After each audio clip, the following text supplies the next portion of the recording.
Il y a de cela plusieurs siècles, la région de l'actuel Angola, du Congo et du Gabon était occupée par de nombreux groupes ethniques différents. Mais c'est au cœur de cet endroit que s'est formé un des royaumes les plus importants de la région, le royaume Congo.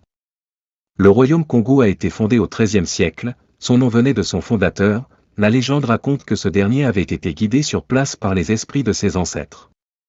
Ce royaume était composé d'une série de petits villages qui se rassemblaient pour former un État centralisé avec à sa tête, un roi qui était considéré comme l'incarnation du pouvoir suprême, et son rôle était très important dans toutes les décisions économiques et politiques.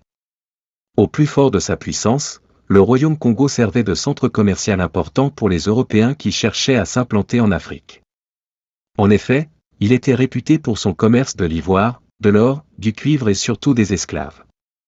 C'est d'ailleurs cette dernière ressource qui a conduit à la destruction progressive de la société congolaise. En effet, le XVe siècle a vu l'arrivée des premiers navigateurs portugais qui ont commencé à échanger des marchandises avec le royaume Congo.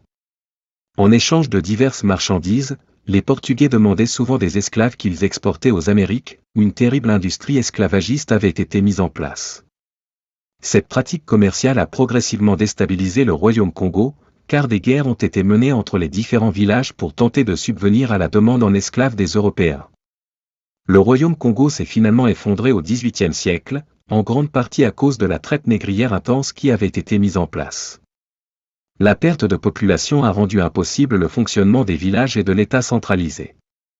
Cependant, le royaume Congo a laissé un patrimoine riche, visible notamment dans l'architecture, la sculpture, la musique et les traditions de la région. Grâce à cela, il est resté un symbole de la puissance, de la sagesse et de la vision des grands leaders africains.